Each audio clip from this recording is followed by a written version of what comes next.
Carolina. In a general election, we're given a choice. In a primary, we make our choice. We're going to win by the biggest margins, I think, in history. The GOP rivals crisscrossing the country 3 days before Super Tuesday, when more than 800 delegates across 15 states are at stake. Trump inching closer to the nomination with a caucus win tonight in Missouri.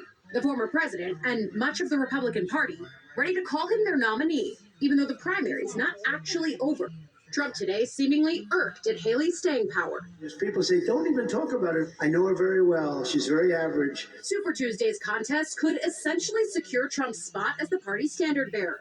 And his wins so far have been decisive. More than 50% in New Hampshire, nearly 60% in South Carolina, and almost 70% in Michigan days later. But for an almost incumbent like Trump, losing between 30 and 40% of primary voters shows a party far from united. To have an incumbent like Donald Trump not getting 40% in the early states, what we've received in these states are not small numbers. They can't be ignored. Haley vowing to stay in the race until at least next week, but her supporters hoping she stays longer.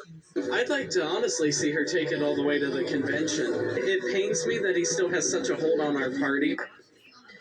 And that was Ali Vitale reporting. This weekend, D.C. Republicans are casting ballots in the party's presidential primary. Voting began Friday and runs through tomorrow. There's only one voting location, the Madison Hotel in downtown D.C. Polling places open from 8 in the morning to 7 p.m. Only registered Republicans can vote in the GOP primary. Democrats will cast their ballots at polling places through the district on June 4th.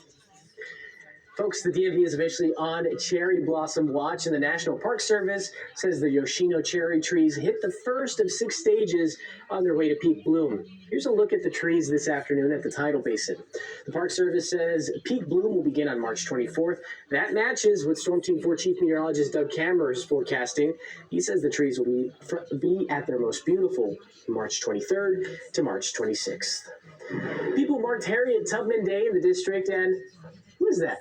Our very own Jessica Faith, is that her? Hosted a ceremony at Westminster Presbyterian Church in Southwest D.C. The program also marks the start of International Women's History Month. Harriet Tubman was the Underground Railroad's best-known conductor and a Maryland native. Today's event also spotlighted her military service and her work as a nurse. In 1865, the Surgeon General appointed Tubman as a nurse matron at Fort Monroe's Colored Hospital in Hampton, Virginia. Tubman used herbs to cure soldiers of their ailments during the Civil War.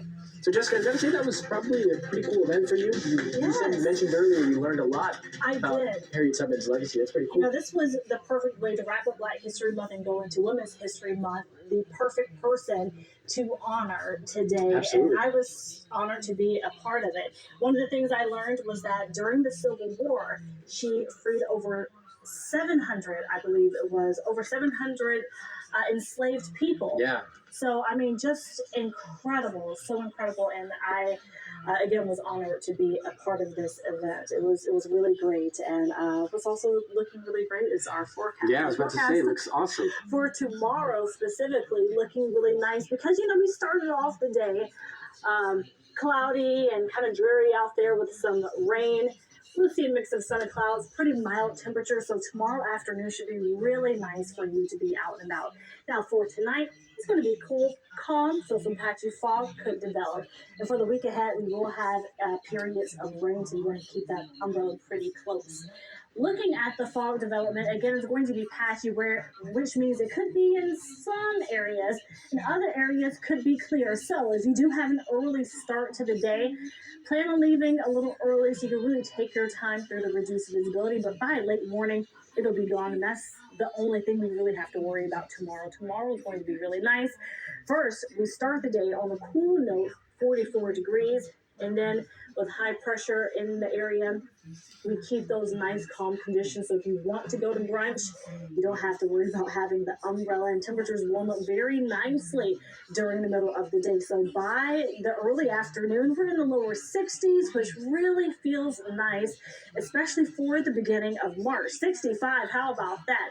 Going to be a lovely end to the weekend, especially when we think about the rain coming our way. So rain chances kind of taking up and up and up. Not an overwhelming rain chance, a little bit of drizzle, isolated showers on Monday, mostly dry. A lot of us probably go through the day without seeing any rain. Scattered showers on Tuesday, and much more rain as we move toward the middle of the week on Wednesday. I want to show you what that rain chance looks like. So Monday morning, the morning commute, not looking bad at all. Again, a little bit of drizzle. You see a little bit of that green there. As we move into the afternoon, evening commute looks dry, and then some of that rain starts to move in late Monday night. A lot of us may be inside by this time, which is a good idea because that's going to be a lot of rain to move through our area just in time for the morning commute on Tuesday, which will make a pretty rough go as we head out and about to start our day on Tuesday. And again, more rain is expected on Wednesday. And I put a chance in there for Thursday as well.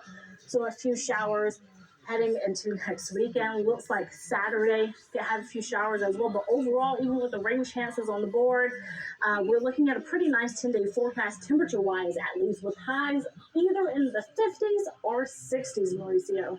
You can't complain too much. All right. Jessica, thanks so much. Appreciate it. Meantime, some familiar faces here. You might remember current and retired members of the News 4 family imparting some knowledge, their journalism knowledge, with budding journalists at the University of Maryland today. Our own Pat Collins, Pat Lawson News, and Doreen Gensler were on the panel. This is part of UMD's FaceTime with the Pros program. It's a collection of seminars designed to help students learn how to be better storytellers and photographers and to find out what hiring managers are really looking for.